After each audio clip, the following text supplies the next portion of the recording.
Como les decía, les doy la cordial bienvenida a la actividad de la sección de psicopedagogía y especialmente inscrita en el curso de principios de psicopedagogía con el tema charla, apoyos pedagógicos para la atención a la diversidad. Nuestra expositora es profesora de la Escuela de Orientación y Educación Especial, la máster Maribel Morales Rodríguez, quien ha aceptado tan gentilmente la invitación a esta actividad. Muchas gracias, Maribel. Voy a contarles de la profesora. Ella tiene estudios de maestría en discapacidad múltiple y sordoceguera. Tiene estudios de posgrado en neuropsicología y un diplomado en derechos humanos y discapacidad, además de que su formación básica es en educación especial. A nivel laboral, la profesora Maribel, en este momento está trabajando como docente de la Universidad de Costa Rica, pero también tiene una amplia experiencia en el trabajo de la atención de problemas emocionales y de conducta en el Ministerio de Educación, fungiendo como profesora de apoyo en problemas emocionales y de conducta en el Centro Nacional de Educación Especial Fernando Centeno Güell, y en atención privada en el CECAT, atendiendo niños, jóvenes y adultos con diversidad funcional, valoraciones del desarrollo, valoraciones en procesos neuropsicológicos de atención, percepción, memoria y funciones ejecutivas. La profesora Maribel es autora de algunos artículos que voy a anotar aquí solo algunos de ellos. Y además es autora de un libro que se llama De los sonidos a las palabras, especializado en el tema del lenguaje, así como algunos de sus artículos. Y actualmente me interesa subrayar el trabajo que viene haciendo junto con profesores de la carrera de Ingeniería Eléctrica sobre el tema de las tecnologías del habla para la educación inclusiva. Entonces, les dejo con ustedes a la profesora Maribel y les damos la bienvenida a las personas que se han estado uniendo a nosotros. Gracias, María. Muchísimas gracias por tan linda presentación. De verdad que es un gusto para mí compartir con ustedes y bueno, contarles algunas ideas en relación a lo que es la diversidad orientada al tema de discapacidad. Vamos a recorrer algunos de los conceptos que tienen que ver con las características de discapacidad que puede presentar una persona y dar algunas ideas de qué podemos hacer en aula, de qué podemos trabajar para hacer nuestra labor lo más inclusiva y accesible posible, valga la redundancia. Entonces voy a compartir. Ok. Bueno, decidimos nombrar la presentación como apoyos pedagógicos para la atención a la diversidad. Y para poder empezar a hablar de diversidad tendríamos que tener un marco común. Normalmente nosotros agenciamos el tema diversidad o la palabra, el concepto diversidad a eso que no nos calza en algún lugar, eso que es diferente.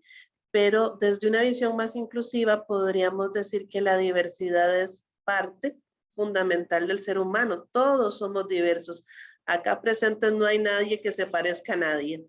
Todos somos total y completamente diversos, y diversidad es ese bagaje y esa construcción de habilidades, características, personalidades que nos van definiendo. Y dentro de esas mismas diversidades, pues podríamos decir que son como, yo puse ahí esa laminita de un montón de señales para dónde vamos. Bueno, es que depende. Dentro de lo que hablamos de la educación especial y cuando trabajamos, en general creo yo que con seres humanos, no hay recetas, todo depende. Depende del contexto, depende de la característica de aprendizaje, puede depender de su condición de discapacidad, depende de su nicho familiar, depende de mis habilidades como docente y también de los retos que se me imponen ante aquello que no conozco, porque a veces diversidad es enfrentarme a lo que no conozco de mí mismo en relación con el otro y viceversa. Medio filosófico ese punto ahí para irlo definiendo. Podemos encontrar un montón de definiciones de diversidad, pero creo que la más humana es precisamente que diversidad somos todos. Y bueno, para contarles y enmarcarles un poco este tema de la diversidad, quisiera que nos remontáramos a por qué hablamos de diversidad en el área educativa. Bueno, porque viene de un paradigma social desde el enfoque de derechos humanos, que sí tiene como nacimiento el hecho de que la población en situación de discapacidad ha venido viviendo una evolución social. Y si nos remontamos en la historia, antes los desechábamos porque no eran iguales a la norma, a lo normal, entre comillotas enormes. Luego pasamos a un modelo más médico. Hay que arreglarlos. Tienen algo que no calza para esta sociedad. Entonces vamos a medicar, vamos a dar terapias y vamos a tratar de acercarlos a lo normal. Y por eso ese modelo médico rehabilitador nos vino dando pues estrategias de intervención sin duda alguna, algunas que son funcionales hoy día todavía, pero por dicha nos acercamos hace ya bastante tiempo a un paradigma basado en los derechos humanos y en la visión social de la discapacidad. Y para esto hay varias leyes que lo enmarcan, dentro de las cuales encontramos en Costa Rica la ley 7600 y en Costa Rica también la Convención de Derechos de la Persona con Discapacidad, que es una ley internacional que fue firmada en el 2008 por Costa Rica, o sea, ratificada, y que nos pone en el panorama de una ley que es supraconstitucional. ¿Qué es eso? Una ley que está por encima de la Constitución, o sea, una ley que tenemos que cumplir todos, pero cumplirla y ser inclusivos en un aula con 20, con 30, eso sí estaría difícil. Este paradigma social nos trae un cambio en la visión de la discapacidad. ¿Y cuál es ese cambio? Ya no es culpa del que tiene el déficit, al que le falta la vista, al que le falta la habilidad para caminar, al que le falta la habilidad para comprender. No, ya dejamos esas características y empezamos a visualizar la discapacidad como aquellas barreras que impone la sociedad para que yo pueda participar en equiparación de condiciones a mis otros compañeros, en lo laboral, en lo cultural, en lo académico, en lo educativo, en lo recreativo. Entonces ya no es culpa de quien nace con una discapacidad no calzar en la sociedad, sino es culpa de la sociedad, si pudiéramos hablar de culpas, ¿verdad? Es responsabilidad de la sociedad darnos un lugar a todos como ciudadanos. Hasta que no se vio a la discapacidad desde este paradigma social, todas estas personas no eran ciudadanos, no eran sujetos de derecho, eran objetos a los cuales se les debía restablecer habilidades, pero si naces ciego, ¿qué te van a restablecer? Naciste ciego. Entonces, el mundo debe ajustarse a tu característica, porque sería tan iluso como decir, nací mujer, uy, qué torta, ¿cómo arreglamos eso? No hay nada que arreglar, nací mujer. Entonces se ajusta mi campo laboral y un montón de conquistas que hemos tenido las mujeres a lo largo de la historia, otros grupos minoritarios como afrodescendientes, pueblos autóctonos y población con discapacidad. Ok, todo esto es desde el derecho y también desde un poco la utopía, porque conozco lo que es estar en aula y no es tan sencillo. Pero si empezamos a cambiar el cassette, bueno, ya no hablemos de cassette, ahora ni disco, aquí ahora sería disco duro o otro tipo de tecnología. Ya estoy viejilla cuando dije eso de cassette. La educación nace desde una visión inclusiva en este paradigma, donde una escuela, un colegio, una universidad donde todos cabemos. Debería ser más sencillo de lo que a veces nos complicamos. ¿Por qué? Porque en el sistema educativo pues nos llevan a cumplir planes específicos, cantidades de contenidos, y esa flexibilidad curricular no es tan real. Pero cuando nos posicionamos desde este enfoque y desde este paradigma social, empezamos a cambiar de visión. Esto no es fácil, un paradigma para cambiar se requieren 100 años, y este paradigma social tiene apenas unos 20, 25 años de estarse permeando en la sociedad mundial. Así que nos falta camino, pero ya hemos recorrido bastante. Ok, discapacidad. Hay varios tipos, y cada uno con características muy particulares. Para hablar de cada una de estas condiciones, podríamos tardar varios cursos. Así que voy a tratar de hacer la labor titánica de resumir algunas características que considero como docente importantes de conocer, más allá del diagnóstico, porque tal vez, no sé si es un asunto país, pero eso de la etiqueta nos ha llamado mucho la atención en las aulas. ¿Qué tiene? ¿Cómo se llama lo que tiene? ¿Qué le doy para que se le quite? ¿O qué le doy para que aminore sus manifestaciones conductuales o para que preste más atención? Y olvidamos o dejamos de lado un poco todo lo que nosotros como pedagogos podemos realizar en aula. Pero para conocer un poco de las características es importante. ¿Por qué? Yo no necesito saber si alguien tiene parálisis cerebral y el concepto de la misma, pero sí me sirve saber que su condición motora requiere que la presentación de materiales se haga en ciertas posiciones, con ciertos contrastes, y que su punto de acceso en movilidad llega hasta aquí, o nada más es con los ojos, dependiendo de la restricción de movilidad que tenga.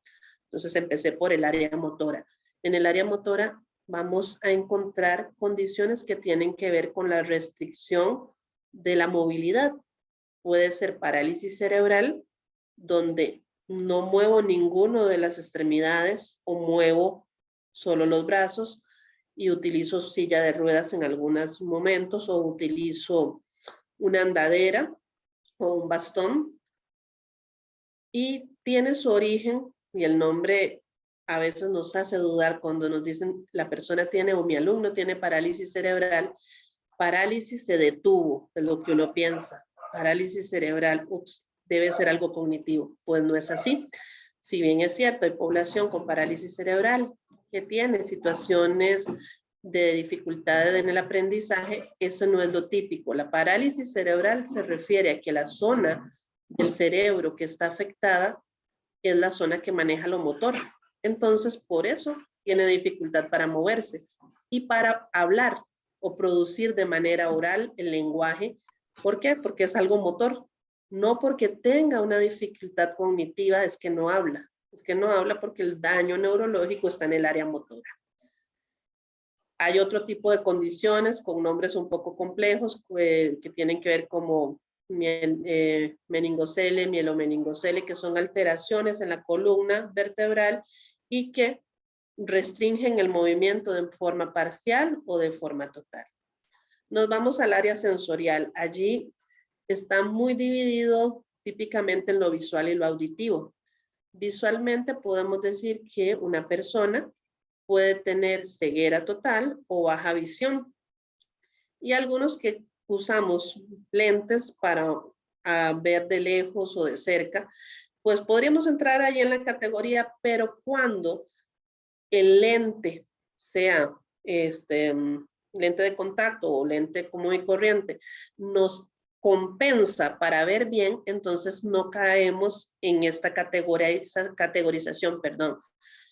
La persona con baja visión es aquella que, aún con corrección, o sea, aún con el lente que utiliza, siempre continúa con dificultad importante y para ver, y esto restringe su acceso visual y de movilidad al entorno. O la persona ciega que puede que solo perciba luz o no perciba nada del entorno de manera visual. ¿Para qué me sirve eso? Bueno, para saber si hago la letra más grande o más pequeña. ¿Por qué? Y esto me parece súper interesante. Uno piensa, baja visión, hay que hacerle la letra grandota. Pero resulta que nuestra visión tiene 180 grados y se puede ir reduciendo como en el caso de la retinosis pigmentaria. Entonces la persona termina, y los invito a hacer este ejercicio de ir reduciendo el campo visual. Si ustedes hacen eso, queda un túnel y por ese túnel, si pongo una letra muy grande, tendría que hacer una compensación de cabeza y movimiento para poder leer. Entonces hay que hacer más bien la letra pequeña, un ajuste razonable en el material para esta persona. Podría ser la letra más pequeña, aunque casi no vea. ¿Por qué? Porque el túnel le permite ver detalles chiquititos, letras pequeñas. En el área auditiva, pues tenemos a la población sorda. Y la población sorda puede ser una población de la comunidad sorda señante, o sea que utilizan la lengua de señas, en nuestro caso la LESCO, que es la lengua de señas costarricense, o ser una persona sorda que ha decidido por su familia o de manera propia no ser parte de la comunidad señante, sino que utilizar la lengua oral, y para eso hay ciertas terapias y también ciertas características auditivas que le permitan compensar con audífono o con implante coclear para hacer estas posibilidades de escucha más razonables. Ambas áreas, ambos grupos de personas con la condición auditiva tienen su derecho a decidir si soy sordo señante o si soy una persona sorda que utiliza un aparato de tecnología y me enmarco más en el grupo de personas que usan el lenguaje oral. Esto es todo un estudio antropológico que se puede hacer porque la población sorda señante de nuestro país y a nivel mundial indica que ellos no son una población con discapacidad como tal, sino un grupo lingüístico minoritario. Y yo pues replico lo que dice la comunidad en ese sentido.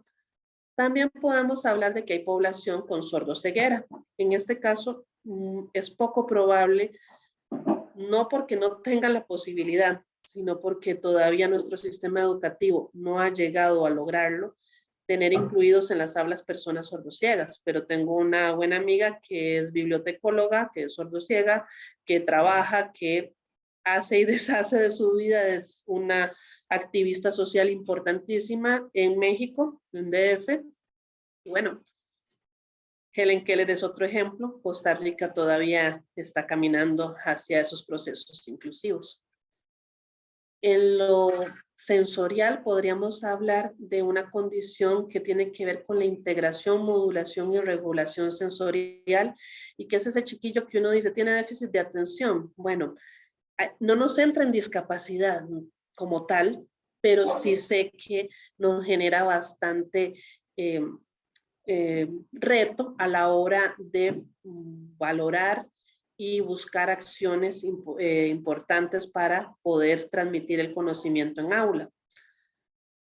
Tenemos la discapacidad intelectual, que es lo que antes llamábamos en su concepto antiguo y ya no, y más médico rehabilitador, retraso o retardo mental. Ya ese término se abandonó hace bastante tiempo y ahora hablamos de discapacidad intelectual. Y son aquellas personas que requieren apoyos para comprender de manera más concreta el mundo en muchas áreas, y que tal vez ahí es donde las famosas adecuaciones curriculares empezaron a realizarse. La discapacidad psicosocial, que es la manera en que desde este paradigma visualizamos a las condiciones que desde la medicina o la psiquiatría en específico se han llamado a lo largo del tiempo trastornos mentales. Dentro de la discapacidad psicosocial podemos encontrar un nexo importante con el apoyo médico de psicotrópicos que nos permitan que personas con esquizofrenia, por ejemplo, puedan desarrollarse de manera funcional en la sociedad. Entre la discapacidad intelectual y la psicosocial enmarcamos el autismo. ¿Por qué? Porque hay un alto porcentaje de personas con autismo que pueden tener discapacidad intelectual. Si hablamos de las categorías del DSM, pues nos dirían que aquellas personas que tienen autismo grado 3 probablemente tengan una discapacidad intelectual. Y nos enmarcamos del lado de la discapacidad psicosocial porque en algunas personas con autismo, no en todas, podemos encontrar que hay alteraciones en la regulación, en la autorregulación, en el manejo de la ira y otros aspectos que tienen características emocionales, conductuales y afectivas. Y finalmente, pero no menos importante, está la condición de discapacidad múltiple, que podríamos visualizarla como así es una persona ciega que además tiene autismo, pero no es la suma de la ceguera y el autismo, porque ese ser humano es particularmente único y tiene un patrón individual de desarrollo que no vamos a decir es una persona autista con ceguera, no, es una persona con discapacidad múltiple que dentro de sus características presenta estas dos condiciones. Y eso lo hace único a la hora de valorar las estrategias pedagógicas para su trabajo. Y ese sería como un súper resumen de lo que son los tipos de discapacidad. Si hay alguna pregunta hasta el momento, o pueden hacerla si gustan, o puedo proseguir, ustedes me indican.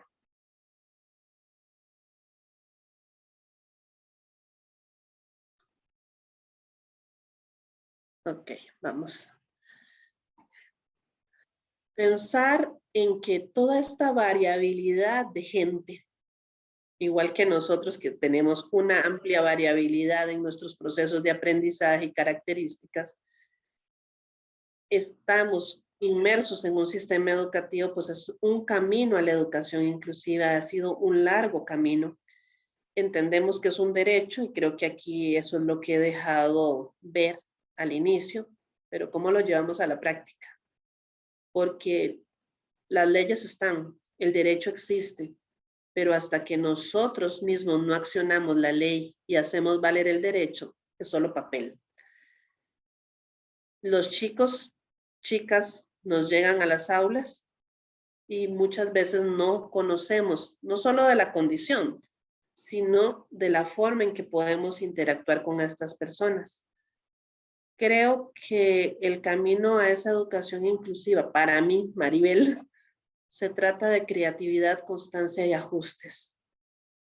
Esa flexibilidad curricular que debemos creérnosla y sostenerla y saber que yo soy profesora de estudios sociales y quiero dar mi materia, sé que este ser humano puede aprender esta materia, pero tengo que hacer estos ajustes y podérselo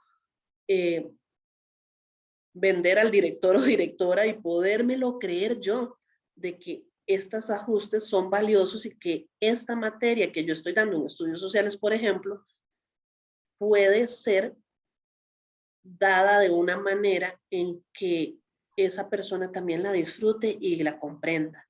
Pero sí, requiere muchísima constancia y dejar de hablar de la adecuación curricular como tal y centrarnos más en el ajuste.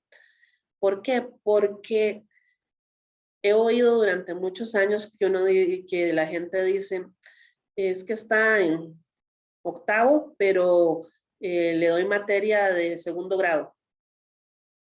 Pero está en octavo.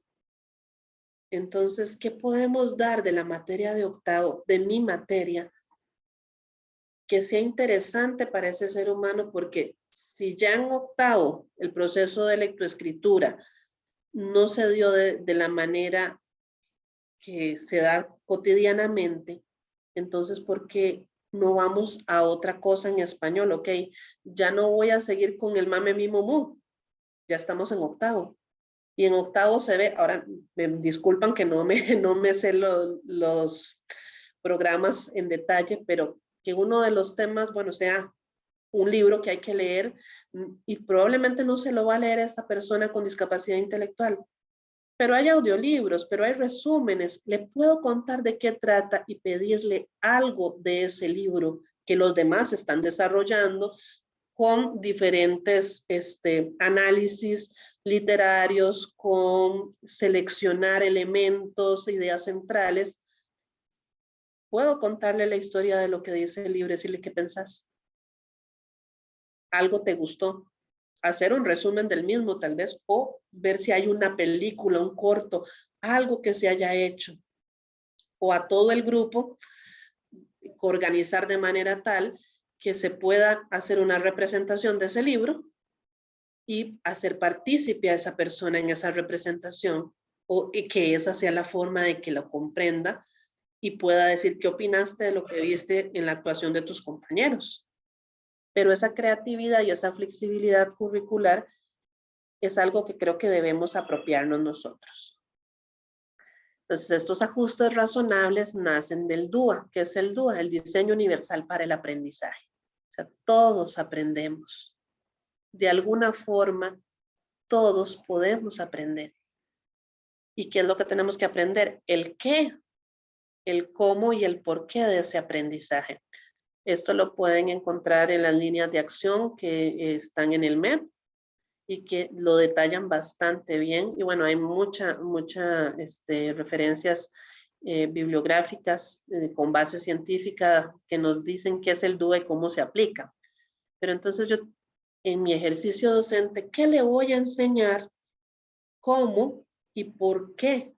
Y ese cuestionamiento yo creo que se lo hace uno con todos los estudiantes, no con aquellos que presenten una condición de discapacidad, con cualquier estudiante, con aquellos que tienen un aprendizaje diverso, dígase problemas de aprendizaje, dígase discalculia, dígase cualquiera de las características de aprendizaje, con el que es disperso, con cualquiera de nuestros estudiantes. Incluso a veces hay materia que uno dice, bueno, de esta materia, ¿qué, cómo y por qué? Para la generalidad del grupo o de los grupos. Acá encontré, bueno, hay varios de estos que explican el DUA. Me gustó mucho porque es concretito, es pequeñito y nos dice, bueno, el qué del aprendizaje.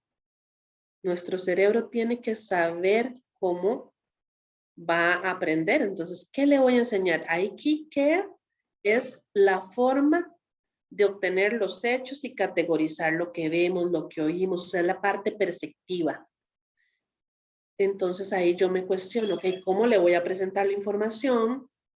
¿Qué contenidos son los más razonables para trabajar con este estudiante? ¿Y cómo los presento? ¿Con qué materiales? Y bueno, ahí viene un ejemplo. El cómo, ¿okay? Ahí ya tenemos un poquito más de planificación, realización de tareas, cómo lo hago y cómo lo hace. Porque es en doble vía, no es solo pensar, ay, el estudiante, ¿qué va a aprender y cómo y por qué? Y yo como docente, ¿qué voy a enseñar? ¿Cómo lo voy a enseñar y por qué lo voy a enseñar? Entonces, diferenciar las formas en que el estudiante puede expresarse después de que yo le he presentado por diferentes estímulos sensoriales que sean los más acordes a sus estilos de aprendizaje. Y por eso los docentes somos tan creativos y no evaluamos solo con un examen memorístico, sino que a veces dejamos un ensayo, a veces dejamos una dramatización, a veces dejamos una película. ¿Por qué? Porque tenemos que entrar por todos los sentidos. Y finalmente el porqué del aprendizaje, o sea, cómo los alumnos se comprometen y se mantienen motivados. Entonces es la parte afectiva del proceso de aprendizaje, el estimular el interés y la motivación que tenga ese estudiante. ¿Cómo lo motivo? ¿Qué lo motiva? ¿Cuál es ese reforzador intrínseco que hay en el proceso de aprendizaje? Y es que los estímulos que presentemos tienen que ser tan interesantes para que me atraigan a mí como estudiante. Yo acá que tengo las cámaras apagadas, trato de moverme, trato de cambiar de gesticulación. En este reducido espacio que tengo, trato de ponerles imágenes, trato de decir, modulando la voz, ¿para qué? Para atraerlos de alguna manera y motivarlos a que este tema sea de su interés. Y eso lo pasamos haciendo todos los docentes en aula. En la playa. Ideal tener estrategias para todos, pero no es fácil. ¿Qué podríamos hacer para las estrategias para todos? Considerar y tener claro y tener paz con eso de que todos somos diferentes. Entonces no vamos a trabajar por la igualdad. Vamos a trabajar por la equiparación, a cada quien lo que requiere. Y la persona estudiante tiene que ser partícipe, no receptor. Cuando yo tengo en el aula una persona en situación de discapacidad que solo recibe, es que yo tengo que mejorar el proceso que estoy haciendo, porque, o que nada más le doy y ni siquiera recibe, que es peor a veces. Si el estudiante no está participando de alguna manera, entonces algo tengo que yo mejorar en mi proceso de enseñanza, en mi ejercicio laboral, en mi ejercicio docente. ¿Y cómo le hago? ¿Qué puedo hacer ahí? Bueno, considerar, recordar y si no lo sé, investigar cuáles son los procesos cognitivos en juego durante el ejercicio de mi labor. Yo siempre le digo a mis estudiantes que el médico neurólogo... Hola, hola, buenas tardes. Buenas. Hola, buenas tardes. Buenas tardes. Bien, por dicha, ¿qué tal? Muy bien, gracias. En unos minutitos vamos a dar inicio. Ya hay gente conectada, sin embargo, todavía nos falta bastante. Listo.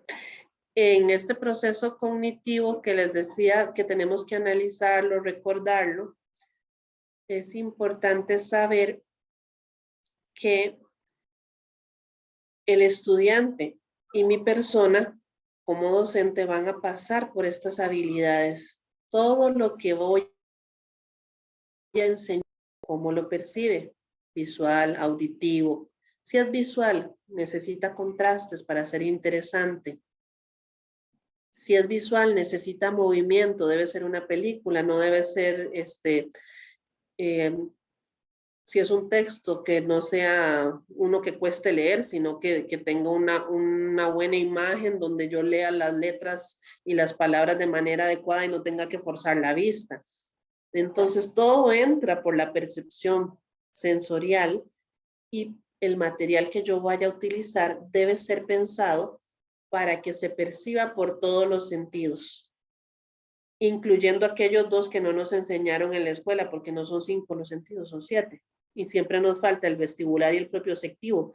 Y esos 2 son riquísimos y los invito a hacer un estudio todo ahí de repasar en la lectura, que tienen que ver con el movimiento, tienen que ver con sentirnos y muchas veces lo olvidamos. Yo siempre he pensado que la mejor parte del sistema educativo es el kinder. Por supuesto, es el que más disfrutamos. ¿Y por qué no podemos seguir moviéndonos, seguir jugando? Bueno, porque pensamos que eso no es tan serio, pero nada más serio que poder utilizar nuestro propio cuerpo para aprender, porque haciendo es como mejor aprendemos. Después de percibir o antes de percibir, eso depende de los autores, pero percibimos, pero también atendemos. ¿Cómo es la atención de mi estudiantado? ¿Cómo es la atención mía? ¿Cuánto puedo tener atención sostenida? ¿Cuánto puedo dividir mi atención entre 2 o 3 tareas cuando hago un rally, un juego de este tipo? Memoria. ¿Qué tipo de memoria quiero lograr en ese estudiante con esta actividad? Y muchas veces la materia que enseñamos no la podemos ver que realmente la aprendieron hasta mucho tiempo después, porque en un examen es lo que se aprendieron para ese ratito, pero no necesariamente para la vida. Entonces, ¿de qué manera construyo memorias? De manera sensorial, buscando que se ajusten, que se liguen, que se relacionen con aspectos sensoriales y de alta motivación. Si lo que estoy aprendiendo no me motiva, no se queda en la memoria. Y corroborando de alguna manera, y esto es interesante, si mis estudiantes duermen bien, porque yo puedo dar una clase maravillosa, pero todo se olvida y no se crean huellas de memoria si no tenemos un buen proceso de sueño. Lenguaje. está ahí de cuarto, pero yo creo que es transversal. Lenguaje o forma o sistema de comunicación. ¿Está entendiendo lo que yo digo? Estoy usando el código, aunque sí, me oye y yo hablo, pero yo estoy usando el código correspondiente. Estoy usando el tipo de palabras adecuadas. Estoy siendo concreto para quien es concreto o estoy siendo demasiado abstracto en la explicación. ¿Cómo lo averiguo? Preguntando, evidenciando si realmente me están entendiendo, porque a veces yo nada más hablo y no sé si me están atendiendo y si me están entendiendo. Y después de todos esos procesos cognitivos llegamos al análisis del pensamiento. Pero para poder construir esos procesos de pensamiento tenemos antes, y ese pensamiento transformarlo en aprendizaje, tenemos que pasar por todos estos otros procesos. Y de una manera u otra, los docentes lo hacemos a la hora de planear, pero tal vez no lo hacemos de manera consciente. Cuando yo empiezo a planear pensando en esto, empiezo a tener una visión diferente de mi ejercicio y del estudiantado que tengo al frente. Ahora voy a tratar de ir por áreas. En lo conductual, ¿qué puedo hacer en el aula? Anticipar, desviar y sustituir situaciones conductuales. Si ya yo sé que una persona de mi estudiantado o áreas entran en crisis, ¿cuándo? Bueno, primero tengo que averiguar cuándo entran en crisis. En crisis podría ser que se ponen ansiosos, que se ponen agresivos, que empiezan a distraerse de manera muy rápida. ¿Cómo anticipo eso? Ser capaz de llevar un registro, pues si es escrito perfecto, sino de alguna manera en cada uno de ustedes en su forma de procesamiento, ¿cómo anticipo las situaciones? Porque muchas veces he escuchado a los compañeros docentes que dicen, es que es así, de la nada se arrancó, de la nada pasó, nada sucede de la nada, valga la redundancia. Todo tiene un porqué, todo tiene un motivo. Entonces, ser observadores para saber qué es lo que detona cualquiera de las conductas. Si yo logro observar y determinar qué detona una conducta, la puedo anticipar. Si ya no logré anticipar y la conducta viene, ¿cómo la desvío? ¿Cómo hago que no termine en una crisis de ansiedad? ¿Cómo le doy vuelta para volverle a encauzar? Conociendo los gustos, las características de esa persona, lo que le relaja, lo que le tranquiliza. Y si ya estoy en una situación de crisis, ¿cómo la sustituyo por algo que sea más tranquilo, que le permita relajarse, que le permita volver a autorregularse y encontrar esa paz interior? Y buscar siempre el apoyo con los servicios que tienen que ver en lo conductual. ¿Cuáles servicios? Problemas emocionales y de conducta, psicología, orientación, incluso trabajo social en algunas de nuestras instituciones, pero poder trabajar en equipo nos va a ayudar a conocer en lo conductual a ese ser humano que tenemos de frente y que en algún momento puede entrar en algún tipo de crisis emocional o conductual. Para ello, es importante que nuestra aula sea un espacio diseñado para el éxito. Dar oportunidad de éxito. Muchas veces uno dice, ay, voy a hacer esto, a ver cómo le fue, o tiene algunas actitudes un poquillo de reto para el estudiantado. ¿Qué tal si empezamos por garantizarle al estudiantado a todo tener éxito? Si lo logramos, esa aula va a permitir que nuestros estudiantes tengan más seguridad. Pero mi tema es ¿por qué voy a hacer esto que es más bajito a nivel conceptual? Porque ocupo que toda esa gente que está a cargo mío o cargo de ustedes tengan éxito. Y muchas veces la población en situación de discapacidad nunca ha tenido éxito. Pero en el momento en que lo sienten, en el momento en que yo me siento capaz de, aumenta mi seguridad y disminuye mi ansiedad. Entonces me vuelvo más tolerante y me autorregulo. si yo brindo opciones para el éxito, es mucho más probable que la convivencia de aula sea más ajustada a una convivencia pacífica, tranquila, donde todos aprendamos. En lo comunicativo, bueno, tenemos que escuchar un rol receptivo del docente. Y muchas veces, por formación o de formación profesional, por el día a día en aula, se nos olvida escuchar y caemos en el adultocentrismo, o sea, es niño, es menor, no le pongo tanta atención, tengo que terminar esta cantidad de contenidos que tienen que aprenderse y no hay chance para escuchar. Pero un ratito de escucha activa probablemente va a garantizar una mejor comunicación con el estudiantado y disminuir situaciones conductuales. ¿Y qué es una escucha activa? Mantener contacto visual cuando uno de nuestros estudiantes nos habla. Sonreír, bueno, ahora con el tapabocas cuesta, pero los ojos sonríen también. Si uno se pone el tapabocas y está sonriendo, ahí los ojos de alguna manera muestran esa sonrisa. La postura corporal receptiva es importantísimo. Todo el mundo sabe cuando alguien está poniéndole atención o nada más está así como, ajá, sí, diga. Mantener la atención es poder utilizar a veces un pedacito de la frase que dijo para reafirmar, porque mucha gente piensa mantener la atención es eso, mirarlo fijamente a los ojos, no necesariamente. Mucha gente mira a los ojos y está pensando en la lista del mercado. Emitir palabras de refuerzo. A todos nos gustan que nos diga, vas bien, lo estás haciendo bien. Parafrasear o repetirle el mensaje que les decía en esa mantener la atención y hacer preguntas alusivas que sepan que sí estamos ahí, que sí les estamos escuchando. Ese rol de escucha activa nos puede facilitar posteriores situaciones. Disculpen un segundo.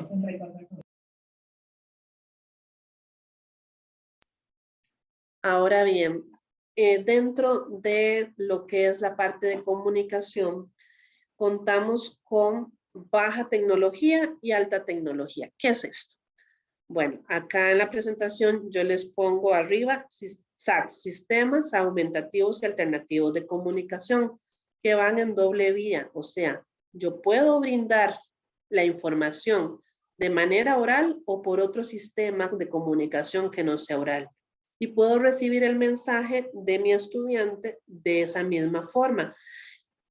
Para los sistemas aumentativos y alternativos de comunicación hay una gran variabilidad. Aquí sacamos la lengua de señas. La lengua de señas no es un sistema de comunicación, es un idioma, es una lengua y está reconocida en Costa Rica como lengua nacional. O sea, aquí en Costa Rica se habla español y lesco, cosa que no se ha logrado con las lenguas indígenas que debería, pero bueno, esa es harina de otro costal. En cuanto a los sistemas de comunicación, ¿dónde encuentro yo de esa información? Bueno, ahí les puse pictogramas de Arasat. Estas son imágenes que nos pueden dar muchísima información para poder interactuar con aquellos estudiantes que no tienen un lenguaje verbal inteligible, que tienen un lenguaje verbal inteligible, o sea que no se les entiende. ¿Como quién? Una persona con parálisis cerebral que cognitivamente está igual o mejor que el resto del estudiantado, pero no habla. ¿Por qué? Porque si se acuerdan que les decía, el área afectada de la motora, pero cognitivamente está intacto. Entonces puede tener un sistema a base de dibujos que se llaman pictogramas y que pueden ser impresos, baja tecnología, mediana tecnología, un app del teléfono. Hay uno que se llama Let Me Talk, es descargable, gratuito, y la persona selecciona las imágenes, le da clic y el teléfono dice, repítame la indicación o lo que quiera decir.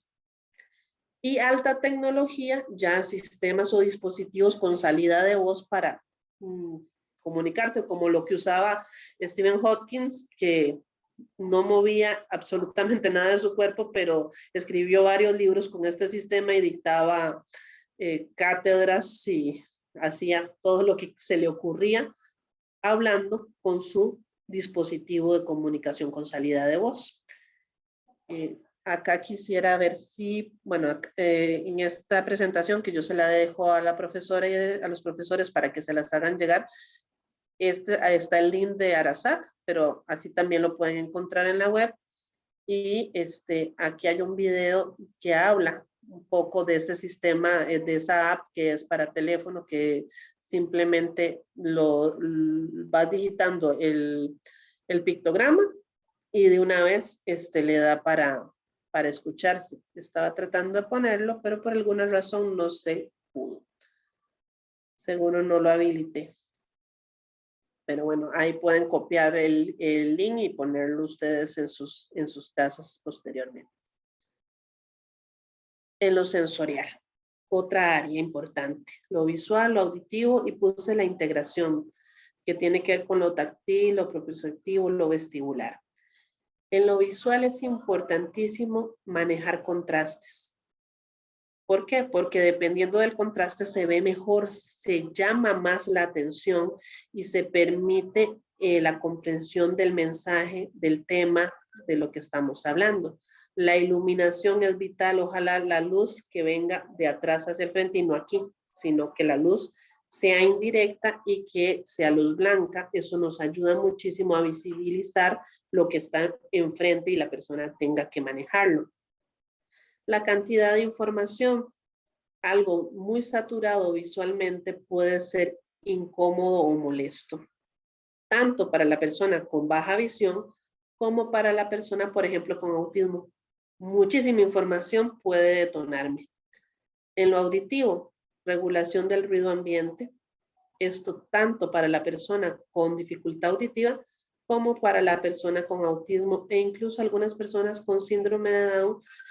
Se ha encontrado que el ruido extremo, mucho ruido, le hace entrar en procesos de ansiedad.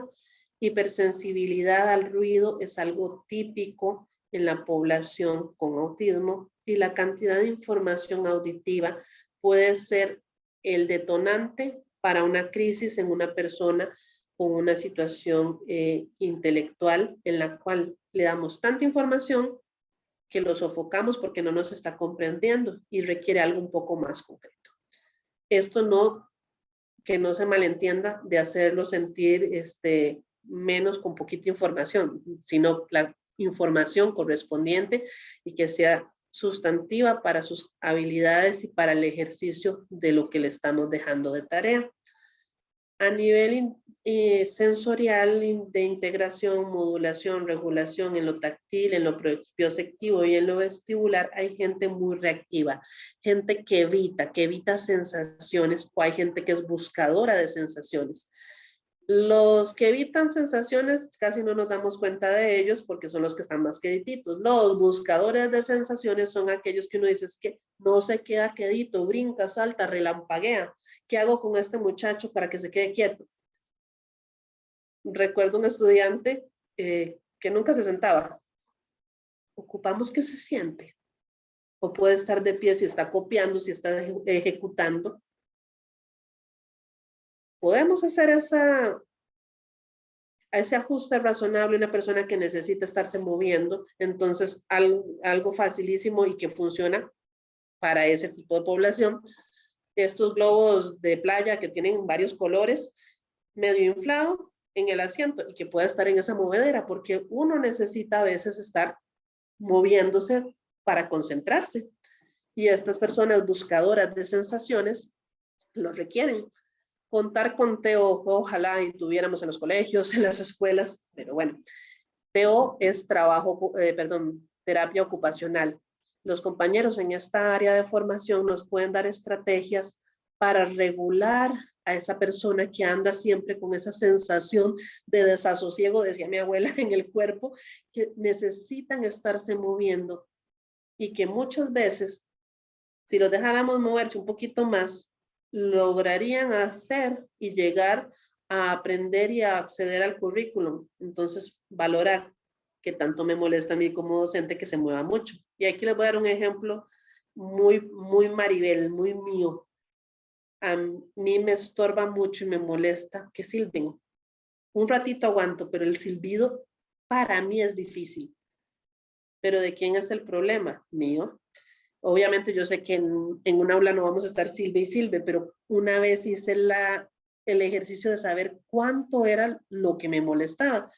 Y fue donde, oh sorpresa, esa persona, ese muchacho, no silba todo el día, silbaba un ratito. Y era una cancioncita nada más al día. Pero para mí era demasiado ese silbido. Entonces, ¿cómo regulo también mi sensorialidad ante los estímulos sensoriales que mis estudiantes presentan y que a mí puede ser que me afecten? Y por eso llevar registros es para mí tan importante, porque se levanta cada rato, no se queda sentado y hacen un registro y resulta que de 7 de la mañana a 10 de la mañana se levanta 5 veces. Bueno, no es tanto, pero yo lo veía como que era, y recuerdo una compañera que cuando hizo el registro me decía, híjole, yo sentía que se levantaba todo el día, que pasaba caminando por el aula, y ya viendo el recuento, y no es tanto, no, seguro fue hoy. Y entonces al día siguiente lo hizo por una semana y me decía, yo creo que a mí me molesta que se levante, con solo que se levante una vez. Y ese ejercicio también es importante hacerlo. ¿Por qué? Porque somos igual de diversos y de humanos que nuestro estudiantado. En lo académico, mismo contenido, diversidad en el proceso cognitivo de la temática, de lo concreto al abstracto. ¿Cómo hago eso? No es tan sencillo, pero tampoco es imposible. Sí, y bueno, y se ve un poco con el ejemplo que les di del libro. Unos lo leerán y el que no lee, ¿de qué manera se lo accedo? Podríamos decir, no sé, la célula, mitocondrias y demás. No todo el mundo va a ver todas las partes, entonces, ¿qué de ese mismo tema voy a seleccionar para esta persona? Pero no irme entonces, está en segundo grado, entonces voy a ciencias de segundo grado donde esquema corporal ya se lo sabe, ya no más de eso, estamos en noveno, ¿qué se ve en noveno en ciencias? ¿Y qué de ese tema puedo trasladar a esta persona de una manera concreta? Todo tema puede ser concreto, todo tema tiene algo de simplicidad, todo tema se puede explicar. Si yo les explico ahora, qué sé yo, el proceso de cuáles son las partes del cerebro que se encienden, se involucran en el procesamiento de la lengua de señas, yo puedo decirlo de manera muy técnica o de manera más popular, de manera más simple, más concreta.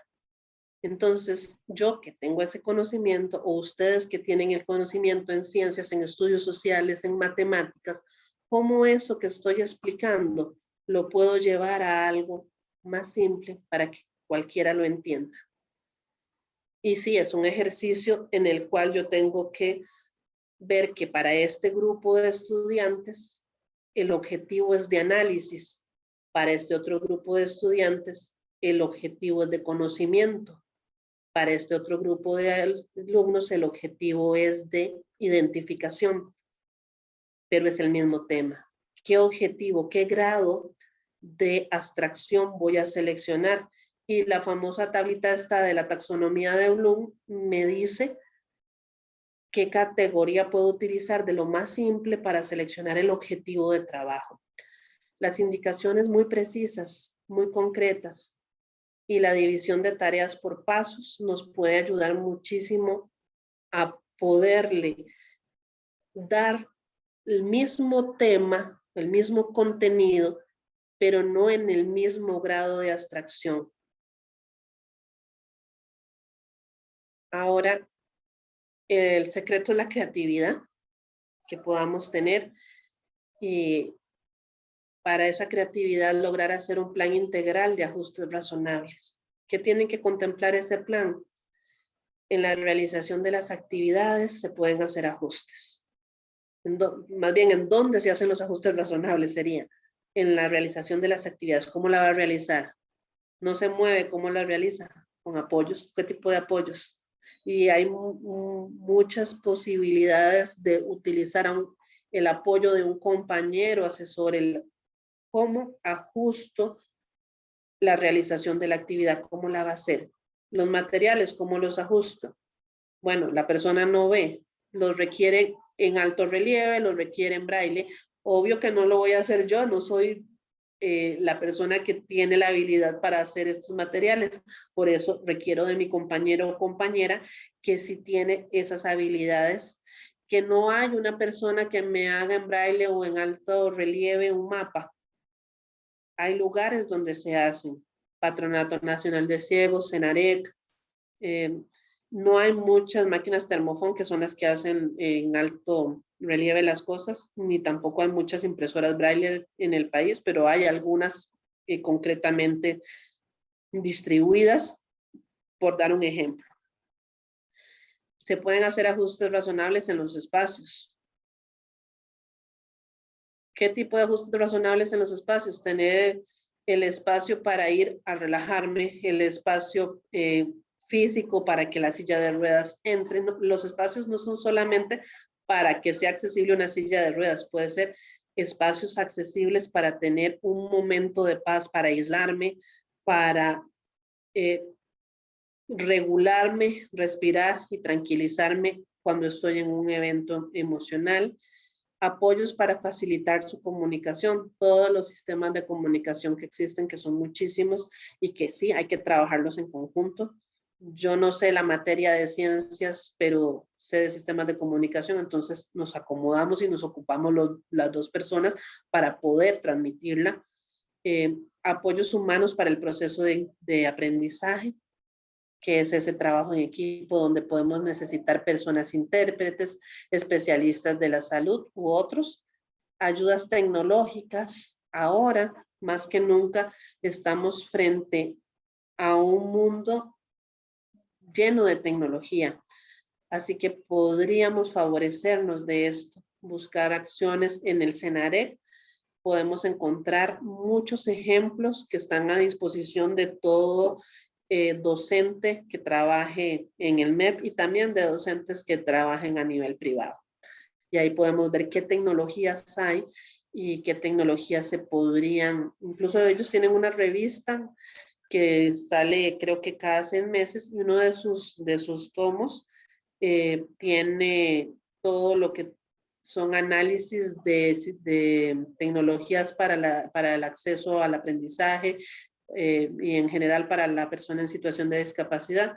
Entonces, con solo meterse a la página del Senarec y buscar las revistas, también tenemos opciones ahí para conocer y ver qué se podría requerir. Y ellos hacen la evaluación del estudiante para recomendar qué podría hacer e incluso ver si se puede tramitar con dinero del Estado la compra de alguno de estos elementos. Entonces, ideas para planificar o para tomar en cuenta cuando yo planifico. ¿Quién es el alumno? Sus características individuales, los centros de interés, las posibles estrategias que voy a utilizar y cómo voy a darle seguimiento. Eso es como el plan sombra, lo que voy a tener debajo del plan de trabajo de mi materia como tal, pero saber quién es. Esos posibles centros de interés son los reforzadores que me van a ayudar a mantener esa atención, esa motivación. Características individuales de su proceso perceptual, de su proceso de atención, de su forma de comunicación y conocer a ese estudiante y cómo le voy a dar seguimiento. ¿Qué requiero? Requiero apoyo, necesito a alguien del área de psicología, necesito a alguien del área visual para saber cómo ofrecerle mi materia de la mejor manera. Y bueno, muchísimas gracias. Allí les dejo el contacto y yo sé que es un recorrido rapidísimo por la temática, pero espero que les haya servido y les escucho ahora con cualquier duda que tengan. Muchísimas gracias, Maribel. Excelente la presentación, sumamente clara también. Y para mí me resultó también muy dinámica. Nada más quiero retomar unas cositas, sobre todo para las personas que ingresaron luego de iniciada la actividad. algo que me parece sumamente relevante subrayar es que lo mencionaste, somos diversos. Todos y todas somos diversos. Y en ese sentido, enfocadas el trabajo con personas con alguna condición de discapacidad en el enfoque de derechos humanos y en educación inclusiva. Y luego nos plantea retos para el trabajo cotidiano que tienen que ver con la creatividad personal como docente, la constancia y el trabajo para tomar las mejores decisiones para lograr los ajustes necesarios del currículo y lograr así también la flexibilidad, ¿verdad? Nos invitas a ir a leer un poco más sobre el DUA, conocer el qué y el cómo y el por qué, tener presente la representación, la expresión y la motivación en nuestras clases cotidianas, pensando en hacer más diversa también la enseñanza para todas las personas que están en nuestra clase, ¿verdad? Y luego nos decís algo muy lindo que tiene que ver con brindar opciones para el éxito. Yo creo que eso se nos escapa un poco y lo resalto porque esto nos sensibiliza un poco también a la realidad que están viviendo las personas de aula. Tenemos que trabajar por el disfrute y por la comprensión de lo que enseñamos. Por ahí estábamos, ¿verdad, Maribel? Muchísimas gracias. Entonces, pasamos a consultas, preguntas, comentarios de las personas que nos están aquí escuchando, atendiendo. Profesora Claire. Y para las personas que nos acompañan y que así lo deseen, pueden levantar su mano, activar su micrófono y realizar su consulta. También pueden poner la consulta en la cajita de chat y la podemos leer en voz alta con mucho gusto si ustedes prefieren hacerlo de esa manera. Mientras las personas pues toman la decisión de si nos comparten algún comentario o consulta, pues yo quería aprovechar la oportunidad para compartir mi propia consulta, agradeciéndole primeramente a la profesora Maribel. Yo creo que todas estas cosas, yo misma siento que he aprendido mucho y que quiero seguir aprendiendo más. Puedo reconocer el montón de sesgos y vacíos que uno trae, ¿verdad? A la hora del trabajo en el aula y pues por supuesto que el grupo estudiantil también los trae porque todos estamos aprendiendo juntos a construir esta cultura más inclusiva. Entonces, de todo esto que estamos aprendiendo con vos, yo me pregunto, ¿cuál sería tu recomendación? ¿Cuál sería tu visión acerca de cómo empezamos a manejar todo esto de cómo definimos diversidad, cómo definimos inclusión, que es aprender juntos como una cultura que uno le dice a todo el grupo de estudiantes? Como para que ellos se sensibilicen, no es solo lo que estoy haciendo con una o con uno, sino que todo el grupo se dé cuenta, es que esta es la cultura que vamos a tener en esta clase. Me interesaría saber cuál es tu opinión de cómo acercarse un poquito a eso. Voy a sonar romántica, porque realmente creo que es desde la ternura y desde la comprensión, pero ¿cómo en educación? Sí, en educación desde visibilizarnos a todos como dignos de ser escuchados y de poder aprender en conjunto. Pero es mejor sonar romántico y utópico a simplemente decir, me quedo y me cargo con la culpabilidad de aula que todos los docentes de una u otra manera cargamos por los siglos de la educación costarricense y me imagino que a nivel mundial. Creo que quitarnos las culpas, somos humanos, estamos aprendiendo, cada estudiante con o sin discapacidad va a enseñarnos cómo hacer las cosas. Y yo creo que el día en que dejemos nosotros como docentes de aprender de quien está en ese momento en rol de estudiante, pues ya ese día es el día que tenemos que retirarnos. ¿Cómo hacerlo? Quitándonos las culpas, creyendo en nosotros y creyendo en el otro. Ese sería como el eslogan de hoy y del aula. O sea, aquí en esta aula se cree en la gente que estamos aquí. Ahora, ¿cómo le vamos a hacer? Tenemos que conocernos, porque hasta que no nos conozcamos no va a ser fácil encontrar la forma, pero desde esa ternura y ese respeto hay formas, siempre hay formas. Muchas gracias. Toda una pedagogía de la ternura. Marisela nos pregunta por el chat, profesora, ¿cómo se llama la aplicación que dijiste que se podía usar para seleccionar imágenes y que funcionaba para comunicarse? Vamos a ver si... Let me talk. Pero mi inglés es buenísimo, ya vieron, ¿verdad? Entonces, ya voy a buscarla para ponerles ahí el nombre tal cual. Es para Android. Para iPhone, vieran que cuesta bastante encontrar sistemas digamos, de venta gratuita. Pero para mí es espectacular porque finalmente le sirve a cualquiera. Y no solo para comunicación.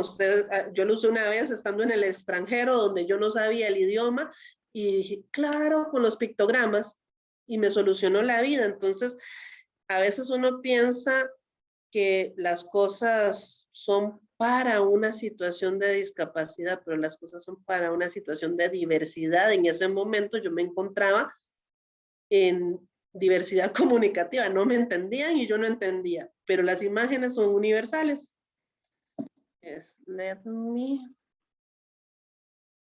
Vamos a ver, let me talk.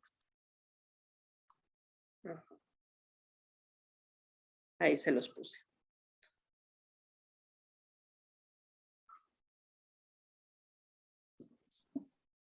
Muchas gracias. Con gusto.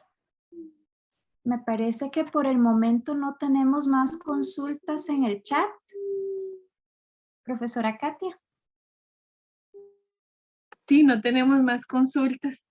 Quizás, Maribel, tal vez la última que a mí me hacen en clase cuando estamos trabajando el tema, que tiene que ver un poco con esa preocupación de cómo enfrentar tanta diversidad sin las herramientas.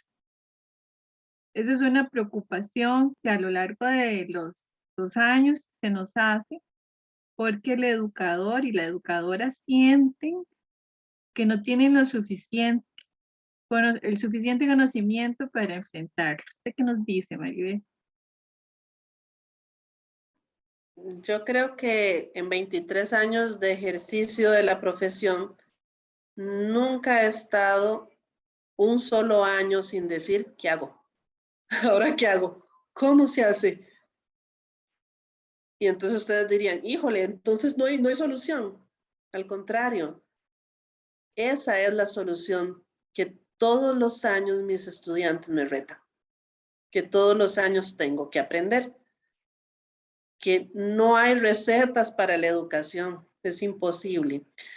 Y que sí se siente esa sensación a veces de vacío en qué debo hacer o qué estrategia buscar para uno o para varios estudiantes. Nunca vamos a tenerlas todas, eso es imposible. Pero decía una amiga, no es saber las cosas, es saber el número de quien lo sabe, para ir y decir, ok, compañero, compañera, necesito apoyo, necesito buscar estrategias. Aquí yo les hablé de generalidades, pero no hablé de María o de Carlos, que son un ser humano particular, que de todo eso que dije, que era una cosa para lo visual, otra cosa para lo conductual, otra cosa para lo auditivo, y resulta que esa persona, qué sé yo, María tiene autismo y no requiere nada para lo conductual. Entonces, uno habla de generalidades en las estrategias, pero esas estrategias se vuelven y tienen que volverse particulares ante la característica de aprendizaje de cada uno de mis estudiantes. Y sí, cuando tenemos 20, 30, 200, no es nada sencillo, pero, ok, no sé qué hacer, tengo un estudiante ciego. Evidentemente voy a requerir del apoyo de un compañero en el área de baja visión y ceguera que me haga los materiales. Pues yo no sé hacer materiales específicos, ni tengo que saber hacerlos, pero sí sé dar mi materia, que no sé, es matemática. Bueno, y matemática en braille y con ábaco es mágico. Y no tengo la menor idea cómo se hace. Yo lo veo en el compañero que sabe hacerlo, que en el Helen Keller hay 2 profesores de matemática en ábaco, que yo no sé cómo lo hacen, es impresionante, y qué dicha que están ellos, porque yo no soy esa, yo no sé eso, y no tengo por qué saberlo, pero sé que si ocupo, les consulto a ellos. A mí me gustaría hacer un comentario. Claro, Mario.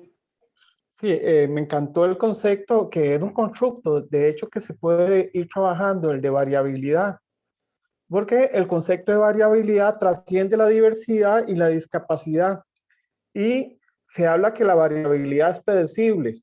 Es decir, uno puede tener ciertas estrategias para trabajar con un grupo de preescolar a como un grupo universitario.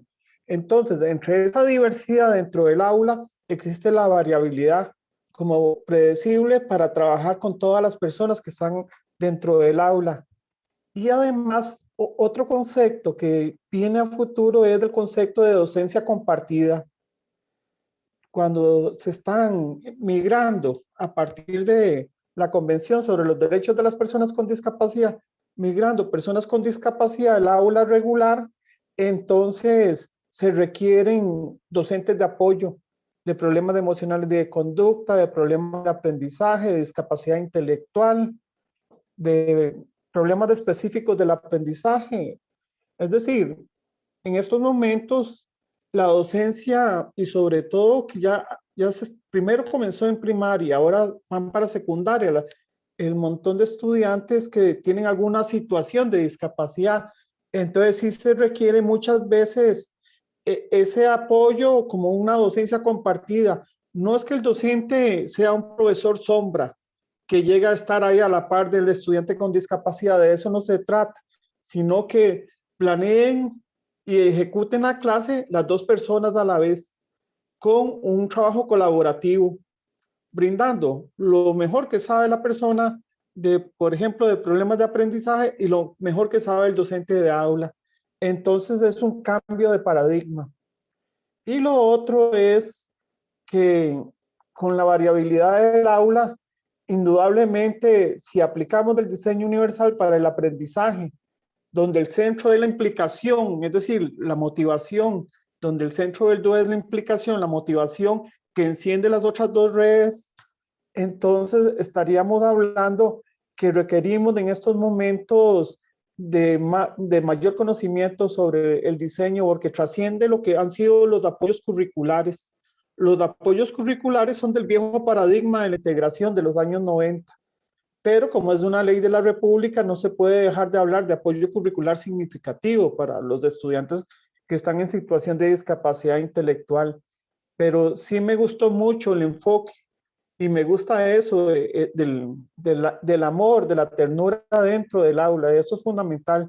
La persona que no está enamorada y quiere la profesión, mejor que se dedique a otra cosa, porque todos los días se aprende y todos los días hay que desaprender viejas prácticas también. Así es que muchísimas gracias, Maribel. A usted, don Mario. Muchísimas gracias. Llegamos así entonces al final de esta actividad. Agradecemos el interés y la permanencia en la sala. Un aplauso para Maribel por, Gracias. por este rato que compartió con nosotros. Y nosotras esperamos compartir esta grabación con nuestros estudiantes. Va a ser de un gran aporte para nuestras clases. Nos vemos pronto entonces. Bye. Hasta luego, un gusto. Gracias. Muchas gracias.